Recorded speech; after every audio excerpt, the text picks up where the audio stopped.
I can't help but these, cause they know they can never touch these.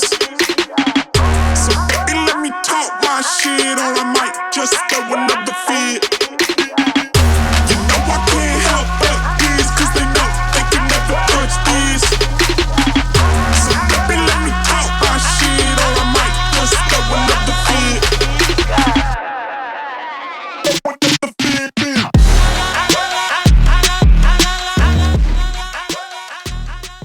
Hello, everyone. Welcome to the Spot Real Talk. My name is Tiara. I'm Tiffany. And I'm Ron. And as our guest, would you like to go around, say your name and where you're from? Sure. Jason, aka J Billion, from Brooklyn by way of Bowie, Maryland. Back again as a guest. Feel like home. So I should call myself. It's home. Yes. All right. Who we got next?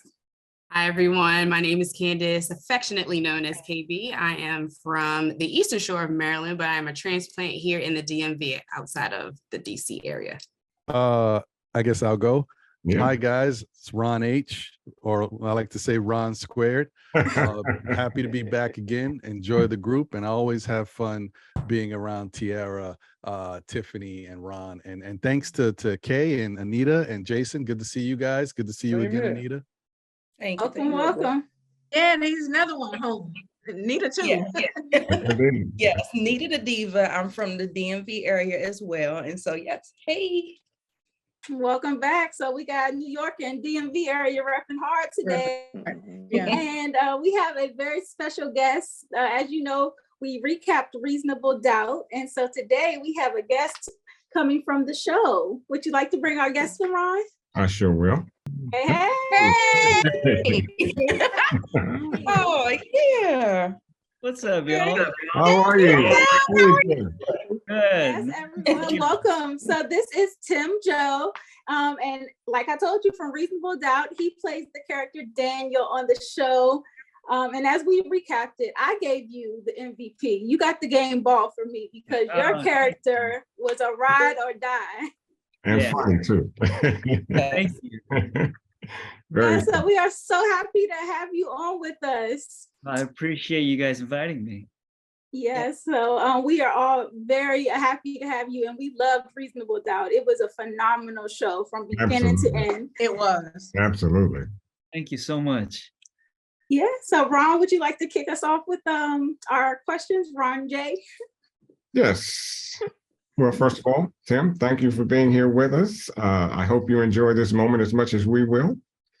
But my question for you is, you played Jay Wan as the chief of staff, Randall's chief of staff on This Is Us, which was another fantastic television. Right.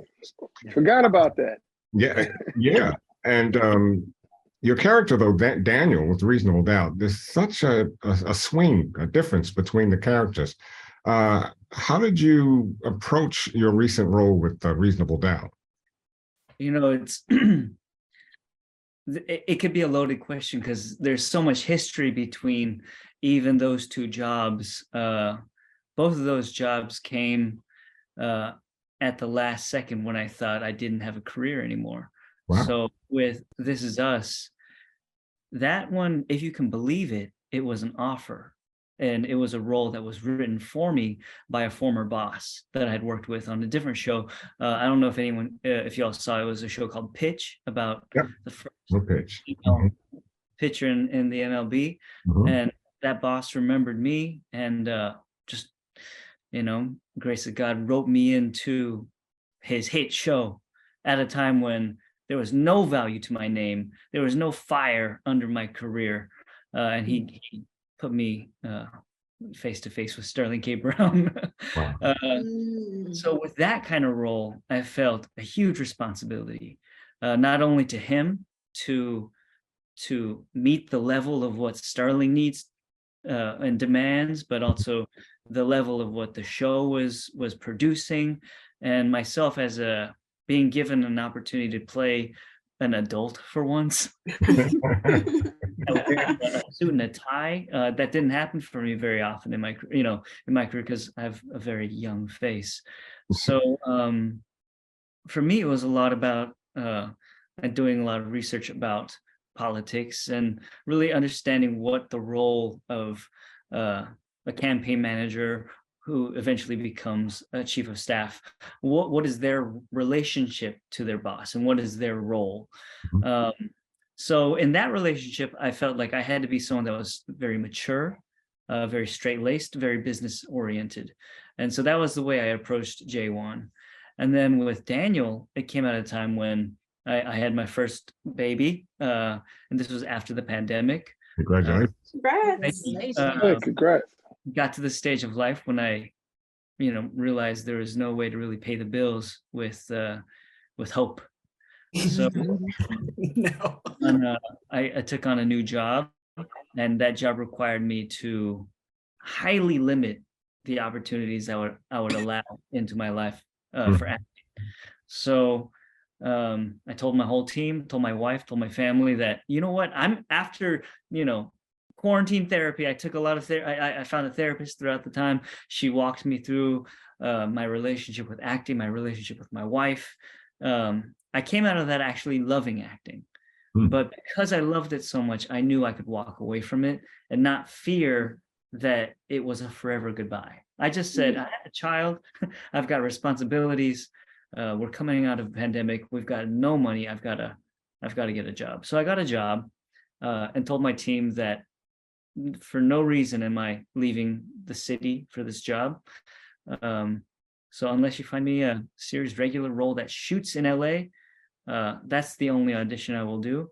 I'm not going to go out for guest spots. I'm not, if anything, I love acting and I hope to come back in a couple years, 5 years, 10 years. I don't know.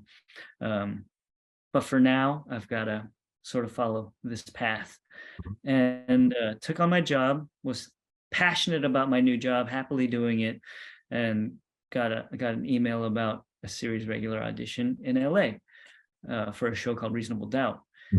And it was for a character that I usually would have said no to or been skeptical about, because he tells a lot of jokes. He's sort of nerdy. He might be the butt of jokes. He's very lighthearted. And that's after coming from J1 and playing such a mature character. Did I want to swing back and do what I considered a stereotype? And the answer was no. But I'm a man of my word. And I said, if you find me that audition, I will tape it.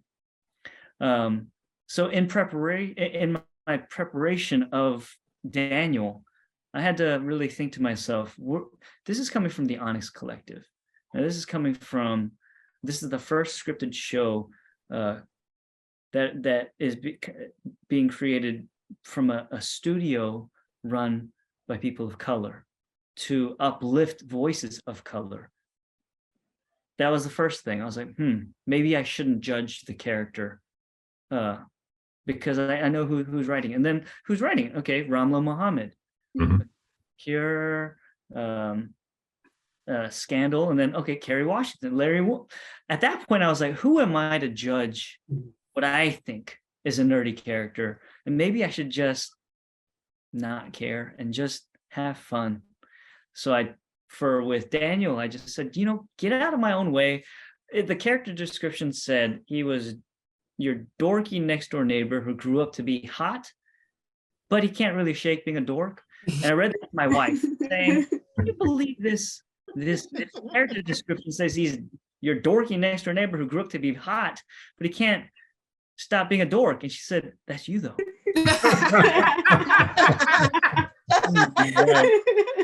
Okay, so that's the long answer to say. For Daniel, I just had to get out of my own way, just try to breathe life into this character and see, how did he serve Jax's story? What did Jax need? She's got a lot going on in her life. So what does this character serve in this story? Because he doesn't serve to be just the butt of a joke, to be insulted. Right. In fact, what I like to say is it wasn't very stereotypical at all. No. What you provided there was a sense of lightheartedness and relief, because we took Jax. Jax was like 100% granddad, not, straight, no ice, nothing. When you take Jax, that's a strong drink. But what you That's brought, Ron's opinion. it's been my opinion through the whole series. I love Jax, but what I loved about your character is the lightheartedness, your interest in the paralegal. They all had some very funny moments there. So no, not stereotypical at all. I saw you, the character you were playing, and I thought it added some value addedness to the whole series. Yeah, for sure. Yeah. All right, Tiffany, you want to go next? Yeah, I just want to piggyback on what Ron said because I loved your character as Daniel. He was very endearing. In fact, I was ready to lace up my Jordans when he got assaulted. I was ready. I was upset. Why? How can they do that to Daniel? But I'm so appreciative of this show, and as what you said about the Onyx Collective and everything, and leveraging people of color's voices in this show. And I love your character as Daniel, but I also love Jaywan. I love This Is Us, and we are This Is Us fans as well. And we had Christiana Hooks on the show a few months ago to talk about This Is Us and talk about the show and everything. And Randall and Beth were two of my favorite characters. So I did appreciate the scenes between Jaywan and Sterling, and how Randall stood up to the woman who was trying to get you fired, get your character fired in the show and everything. So I say all that just to say, like, I think you already kind of answered this, but I wanted to know what attracted you to your role as Daniel. But I think you kind of answered it when you talked about Larry Wilmore and Kerry Washington and Rama. Yeah, and to go off, even what attracted me to certain things were, what may have repelled me at first was the fact that Daniel got beat up. We just spent all of quarantine seeing on the internet, my people getting beat up. Stop Hate was a hashtag because we just kept getting beat up. And now I'm going to be playing a character, an Asian guy, that's getting beat up by a Black woman and her boyfriend. And I judged it, from the beginning. I was like, what is this? Like, how is this adding to how is this building upon what we need? And then again, I had to stop judging it. I had to step back and realize, how do you fight hate? And you fight it with love. And my goal is for me to build a character that you love. That you will want to lace up your Jordans when this Asian guy gets beat up. It's not about me, my character Daniel, fighting back, because then what have I proven? That I can fight back? What you want is to have the hurt for Daniel getting pain. You want to hurt as much as Jax does, and you want to feel the hurt as an audience member, and that was more important than me. Luckily, I didn't say anything, but me saying, I don't think I should get beat up, or I should fight back, or I should win the fight, because that would actually add nothing to the conversation. Absolutely. Yeah. And, I have a quick question, because Jax is a questionable character sometimes in terms of her ethics, and so with you kind of being able to do most of her dirty work, does your character, do you think he calls into question some of Jax's decisions, or is it kind of like, you my girl, I'm a ride with you through whatever? I think there's a history that hasn't been explored quite yet on screen, but the way I did approach Daniel was that she has my loyalty, ride or die. And I think a lot of that also has to do with, like, Daniel, he's an interesting dude. He wears really colorful clothes and a tight, black tie, like, gray suit, black suit, law firm. And Jax, who is straight-laced, has invited this guy as her most trusted confidant and resource man. So there's something that I think Daniel understands, that she gets me and she trusts me, and whatever our history is, she's won my loyalty. And she has that. Mhm. Now, there's that scene where I had to be racist, or I had to sort of go along with the racism of a Korean person, which is really funny because the real life event happened to me yesterday. What? Which Wow. Oh, wow. was so strange. I was at my building's gym, and there's this old couple that I see all the time, a little codgy, but when they're in the good mood to chat, they will chat, your ear off, even though I'm trying to work out. She'll just start chatting with me. She was complaining about something about the Christmas gift for our HOA employees, and then she popped in something racist. And Wow. in my mind, I'm like, okay, well, and then that's when I started to close up, and I was like, you know what? I'm going to stop this conversation with her because it felt too surreal of what just what we did on screen than what I just saw in real life. And this is a woman that I've been saying hi to for years, and all of a sudden she pulls this out, and I'm like, I don't think I'm going to say hi to you anymore. Oh, wow. It's so inculcated in their system, and it's sad because you would think in this day and age that not only would they be more cognizant about what comes out their mouths, that racism among Asian Americans, Blacks, or Hispanics, that it would be non-existent. I mean, how much more do we have to do as minorities to prove who we are, what value we add? But yet it still prevails in their minds and hearts. Mhm. Yeah. Yeah, that was unfortunate. So who do we have next? So I know we have 4 more, and I don't want to stay on here for, take up too much of your time. I'll get everybody. So yeah, just let us know if at any point, you need to go because we can talk. No, I can talk to. I love a chat. Kandice, would you like to ask a question or provide a comment? I have a question, but I'm not quite sure how much you can give an answer. But I want to know, does Daniel eventually get the girl? I have to know. He's chasing her.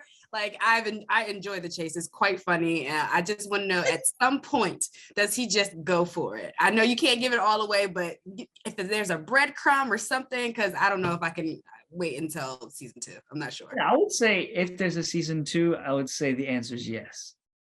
So I'll just keep it at that. But it looked that way. It looked that way. It does. The young lady was warming up to Daniel. So I said, Daniel has a chance. I can't wait. I can't wait. Our TV show, we can only squeeze in 40 minutes. Some things have to get left on the cutting room floor. So maybe there was a scene that may be on a deleted feature, or maybe we'll just have to save it for season 2 to really open it up. I don't know. Way to bring it. Okay, all right. That sounds juicy. Yeah, Yes. I'm hooked. I'm not going anywhere, but I can't keep watching the first season over and over again. Yes, indeed. Jason, would you like to ask a question or give a comment? I think you kind of halfway answered my question. I was going to ask you, have you guys been renewed for season 2 as of yet? I'm assuming that you haven't been based on what you said. And I'm sure when it comes out, I've noticed that the way they put the script together and the way they put this season together was that it had bookends. And it seemed like they had bookends just in case maybe they didn't get renewed. Because I know how it is. I hate when you watch a show and you're fully, invested in the characters and the storyline, and they stop it midway and you don't know what happened to these characters. It seemed like they purposely set it up so that this chapter's done, next chapter will open up where they'll go a different way. They make sure it wasn't any cliffhangers. Is that actually accurate? Yeah, I think the ending, the season 1 really was a chapter about, there was one story about Brayden, and the case of that was the through line of the season. But then there's the journey that Jax has gone on that we're all a little confused of. Like, right, at the end of the day, how much wrong did Damon actually do, and how much responsibility or culpability does Jax have, and does that carry to season 2 of how, what did Jax do? Is she really, her ethics are a little blurry, and it led her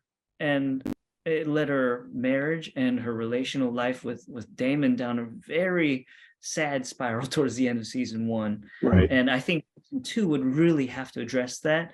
And back to your question, Tiara, is like, where does that leave Daniel in season 2? Even like, how far am I ride or die, or am I gonna have to start questioning, or where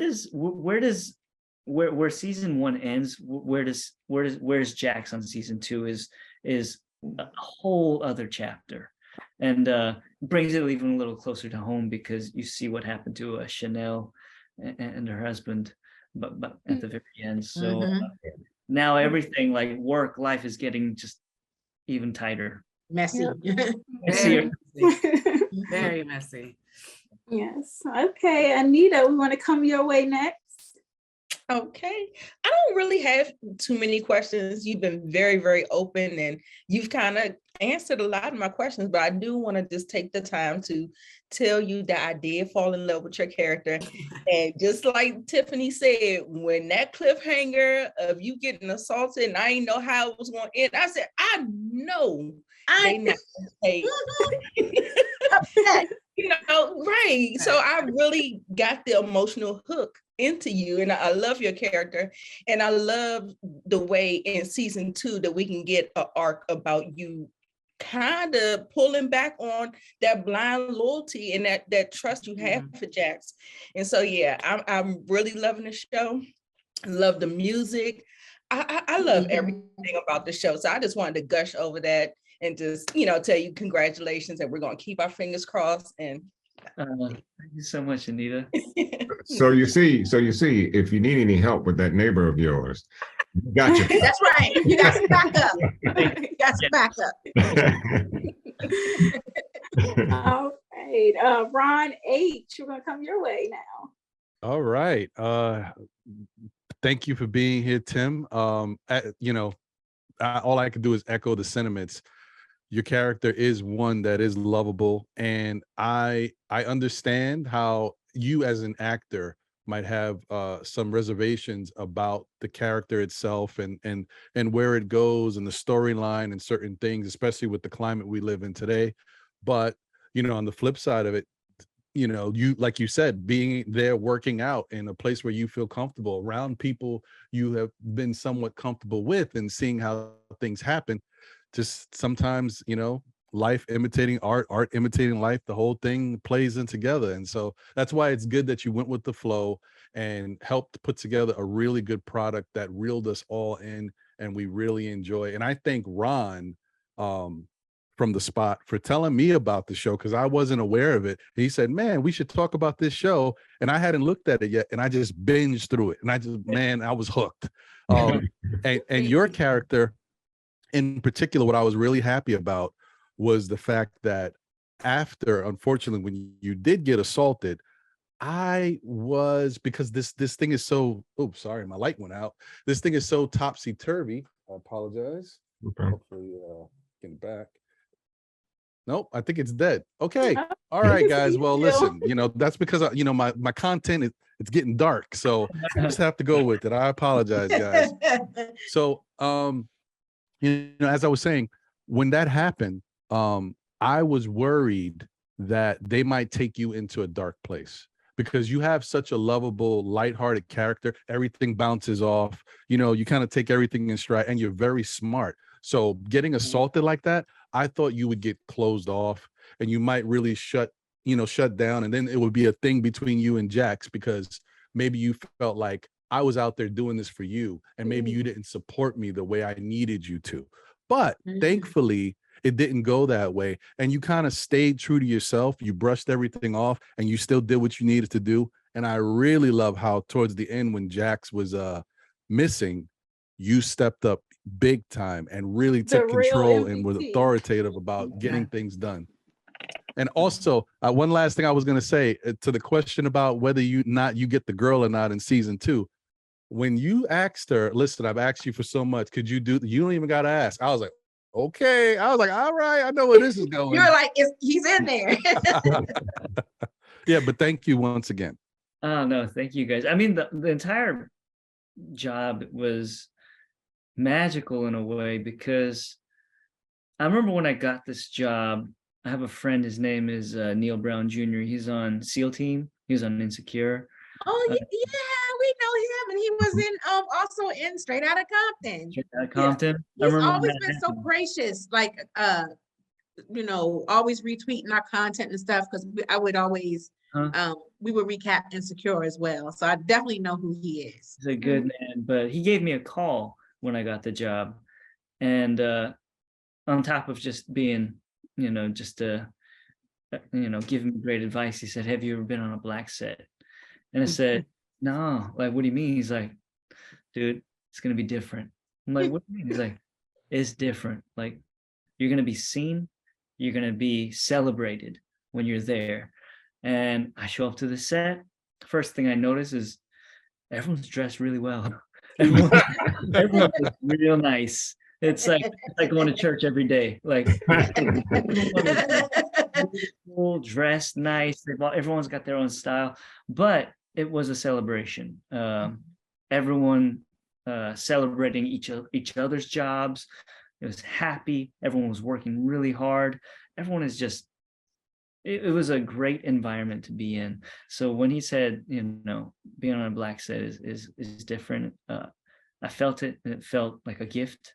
And to even be part of the Honest Collective now feels unlike any other company I've ever worked with. Like, when they say it's the collective, I really feel like I'm part of something. I'm not even an actor here. I'm just part of whatever this collective wants to offer to everybody, because it feels like we're making content that's by us and it's for us, but in a better way, it's almost for everybody, but it's by us. And the way they're even uplifting me, the company, feels different. Like, usually when you're a supporting actor on a series, you're really not asked, you're never passed the mic. You're not asked to speak on the show. You're not asked to promote it. But the Onyx Collective has really embraced me as a person, has valued me. I mean, when I even talk about value, if I can even go into this, is I had been unemployed for 6 years. The value of my name, other than This Is Us, which was just a gift that I got part of that allowed me to even journey into saying, maybe we can have a child. So that paid the bills just to keep the lights on. But there was no value to my name. The last big job I had was Pitch, which was 6 years ago. So when I got Reasonable Doubt and my contract came in, when you get the job, you get the contract, and that's where they begin negotiations.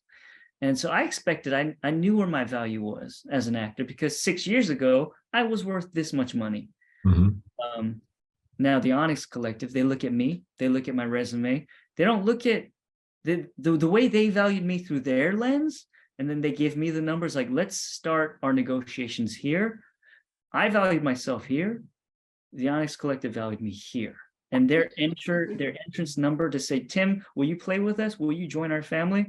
They valued me here. And I just thought I could not believe it. I still can't believe it. That says a lot about who they are as a company. Wow, that's amazing. I'm so moved by that. Yeah. I'm so happy to hear that. That's great. But I also think that you may undervalue yourself a little, Tim, because in each of the roles that I've seen, these are, in some instances, very intricate roles that you have to play, particularly playing Daniel as a person that you're not ordinarily characterized as. To play a dorky type of person and then to do it and sell that's a difficult role, because I know if someone asked me to play a dork, I can't do it. I wouldn't be able to do it, but then I can't do most things as an actor. So that's probably not saying here or there, but no, I think that you kind of, you know, you need to, maybe hopefully after Reasonable Doubt, you'll see the actual quality of your work as we do, because I'm telling you right now, if I didn't hear you say these things, I wouldn't have thought it. Me either. yeah, I You've been wouldn't- attached to some great projects. Like Reasonable Doubt is amazing, but This Is Us is a gift. Everyone loved This Is Us. Yeah. You know, and I know you were attached to Neighbors and Mhm. things and Pitch. So you've been attached to some great projects. So Mhm. your resume is solid, and I definitely know it's just going nowhere but up from here. So that's Reasonable Doubt, and Rama's writing, and then Kerry Washington and Larry Wilmore attached, and you guys, Pauletta Washington, like that was one of the things. This cast was Yeah. amazing, and the writing was so solid and slick too. Like, cause I was a Scandal fan too. So, you know, I like the twists and turns. I turned one of my friends onto the show, and we binge watched it in a day. I had already seen it, but I had talked the show up so much, she hadn't seen it. So I showed her, and after I showed her the first episode, she was just like, go to the next one, go to the next one, go to the next one. So she loved the show. She's mad at Jax, though. She had a very visceral reaction to Jax because she felt that Jax was taking Lewis for granted. She was like, she's selfish. She's taking him for granted. You know, she had a visceral reaction towards Jax, but she loved the show. And I know all of us are looking forward and praying for season 2. I believe it's going to happen. I really do. Definitely. I think what's kind of dope about it too, though, if you know Black culture, we're used to being undervalued. And so when we do get together, we do try to take that value of any person. Like you'll see us online celebrating people who don't get their accolades, or you'll see us in different zones saying we're going to uplift this person, uplift that person. So I think when you came into that arena, I think you just kind of got a taste of what we have to do. We're self-promoters. We're guerrilla promoters. We do things for our people where we're like, if we all come band together and uplift any individual, we can kind of send people into stardom. Black people, with this music, acting, whatever it is, if everybody collectively gets together, we do create stars amongst our own. And then those stars can go on to be bigger stars, of course. So I think what you're saying makes sense, because in Hollywood, like you said, a lot of people get tossed to the side, who are very talented. There's a lot of, even the lady that plays Jax, I remember when she was on Ballers and a couple of other shows, and you wouldn't think she would get a starring role. When I saw that, I was like, wow. I said, okay, that's cool.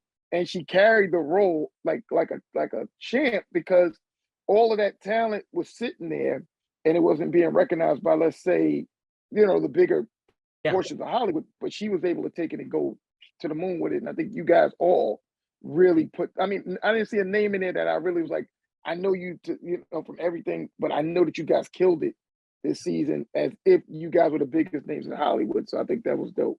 I mean, you hit the nail on the head, and it's not my story to tell, but I mean, the fact that Sean Patrick Thomas was in this cast and he delivered the performance that he did this season. Yes.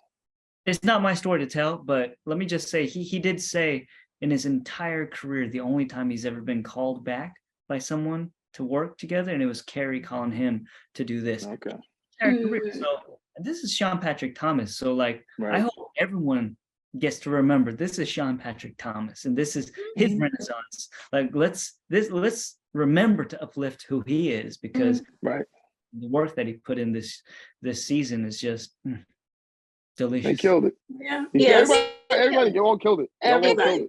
And he's an amazing guy too, because years ago, I had the opportunity to meet him in DC, and he was very humble and laid back and things. And I saw him on Broadway in Raising in the Sun with Denzel and Anika Noni Rose and everything and stuff. And he was very personable and humble and everything. So I'm so happy for all of you guys getting all this love. And to Jason's point about Emma Yahtzee, I know Emma Yahtzee was in Ava DuVernay's Middle of Nowhere and everything. So she's been around for a minute and everything, and she is definitely shining in Reasonable Doubt.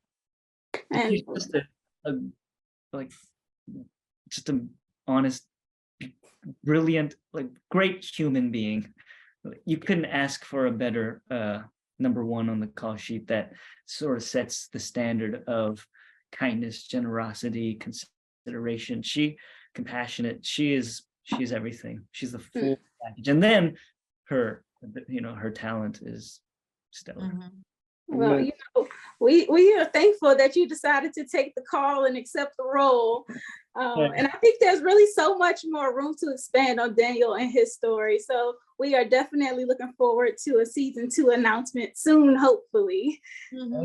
And I don't think you'll have to go back to another job anytime soon either. I think you're going to be plenty busy for a while. We're reasonable doubt. I still have the job. I'm still doing the job, and I'm still working, all while shooting Reasonable Doubt. I was still working the job. Oh, wow. Wow. I'm working it right now. Just Wow. let them know that you're on temporary assignment because Exactly. Well, Tim, Well deserved. yes, it is. Could I just say one thing real quick? Yeah, sure. Let me tell you something. Jax has issues. I didn't get a chance to really go in. No, I'm just playing. I mean, she does, but I ain't gonna go in right now. But I tell you, the other good thing about it is your character, Daniel, and also Angela's character. I think though the writing is good because it takes you on so many twists and turns. But the fact of having those two people as part of her foundation helps you. It helps humanize her, and it really helps you understand that there's so much going on with her that you may not like certain things, but then you see the other side of her that you can gravitate to and understand. She's just like everybody else. She's just been through a lot, and it affects a lot of her decisions. Ron and I went back and forth. We go Me back and and forth with it. had a dust up about Jax because yes, she's ethically challenged, but I was able to see, I think because of the background with her parents, the situation that happened with the assault with Paul and the mother taking him back after that, and then her relationship with her father. I think all of that played into who Jax is, and the fact that she also lost that case with Damon, and she was the public defender, because you saw immediately after she lost that case and he went away for a crime he didn't commit, she quit the public defender's office. And I think it made her who she was. It's like she became more driven. Like, I'm not going to lose. Like, she became a legal shark. Yes. And so I think all of those things play into who Jax is, even though she is ethically challenged, but I think you can see the nuances. Well, I call it her sexual proclivity is what I spoke about mostly. And, look, all of those. And look, beautiful show. I love Jax, and so we all took it as what it is. But, us men, and when men do that, we're considered dogs, no matter what lifestyle we've had or what we're going through. You all cut us short right from the knee. So, I just found it very interesting that my cohort here found so much love and so much understanding with her behavior. And, so we go at it back and forth anyways, but all in all, we had a wonderful time talking about it. Yeah, I believe you referred to her as a man eater. So yeah, well, I did, and she ate a few too. So I had no problem with it. What's wrong with that? I had no problem with it. I enjoyed it. I thought it was entertaining, and it was refreshing that they didn't do the same standard character. You saw the flaws in her, and I think it's realistic to see a character with flaws. I think we tend to put people in these moral high grounds to where you can't get a realistic read on a character, and it limits the scripts at that point because you have nowhere to kind of take the dark parts. If you don't, you can have the light parts, but if you don't have the dark parts of a character, you miss out on the whole script. And the creator of the show, Ramla, she loves television. She's not only a brilliant writer, but she takes it all in, and what she does do really well is write stories that get people to talk about it. You want to argue about it. You want to just she does that so well, and the contradictions of Jax just make her so human that Mhm. lover, hater, everyone has a piece of Jax that you can connect to and, that might actually relate a lot to. Excellent. Yes, yes, indeed. Well, Tim, we don't want to hold you up too long, but we certainly appreciate the time you gave us today.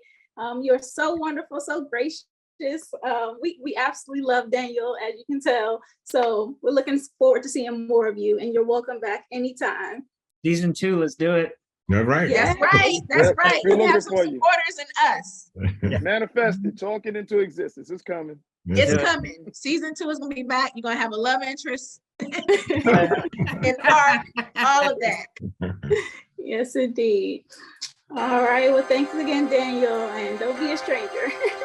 Thank y'all. Thank you, All right, Daniel. Thank you. Have a good one. Bye-bye. Bye. My world has come together, and maybe I just wanna let it shine. There is no good or better. I think tonight I'm gonna make it mine. I stepped out, stepping on next.